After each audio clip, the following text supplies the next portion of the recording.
Le titre du livre est Mon petit cœur imbécile, l'auteur est Xavier Laurent Petit.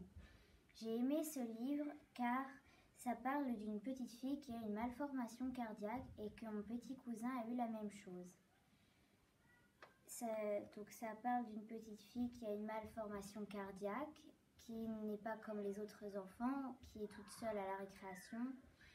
Mais sa mère, elle court souvent et elle va tenter le marathon de Kemjouni pour gagner des sous pour pouvoir la faire hospitaliser.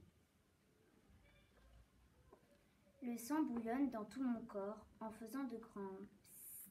Un cœur en bonne santé ne fait pas psst. J'ai l'impression qu'il va exploser. Oncle Bénia ne s'aperçoit de rien et crie à chaque foulée de Massola. « Qui est en train de rattraper le duo des premières ?» s'étrangle le journaliste. « Cette femme est absolument extraordinaire. Elle termine ce marathon à une allure de 10 000 mètres. » Le vent arrache soudain l'antenne de Catello. Le râteau dégringole de l'acacia dans un grand fracas de ferraille. Mes oreilles bourdonnent, j'ai très mal. Le grand tourbillon noir m'aspire, tout s'éteint. De la lumière partout. Je referme les yeux, ébloui, comme lorsque l'on fixe le soleil. Sauf que ce n'est pas le soleil. Derrière mes paupières fermées, une ombre passe toute proche. C'est peut-être l'antilope qui est revenu. J'écoute. Je n'entends plus les battements de mon cœur. Donc, je suis morte? De la lumière partout.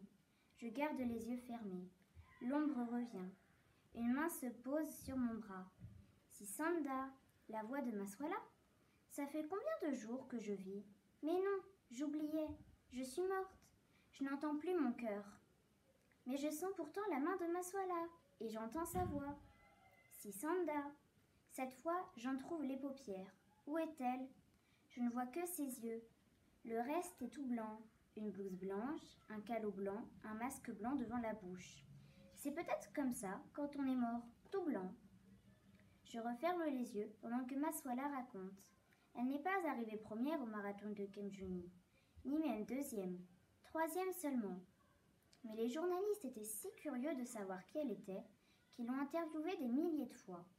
On l'a vue jusqu'au bout de la terre pendant qu'elle racontait l'histoire de mon imbécile de petit cœur. La voix de Massola se voile. Alors, les gens ont commencé à envoyer de l'argent, Sisanda. Ça venait de partout, du monde entier, de quoi faire le voyage et de t'opérer dans le meilleur hôpital. Je garde les yeux fermés. Je n'ai pas envie de les ouvrir, juste de sentir la grande ombre de Massola à côté de moi. Elle dit que Padjabari a téléphoné, qu'il pense bien à moi, que tout va bien, qu'on ne doit pas s'inquiéter, qu'il rentrera bientôt, et que, chez nous, la saison des pluies a commencé. Je me sens un peu fatiguée. Je n'écoute plus. Massola s'en aperçoit. Elle se tait et me prend la main. Le silence qui s'abat est étourdissant, mais je reste sur mes gardes à guetter le moindre bruit. Je n'ai pas l'habitude d'un tel calme. Alors, c'est ça, avoir un cœur comme tout le monde? Ne pas t'entendre comme si tu n'étais pas là, mon petit cœur adoré?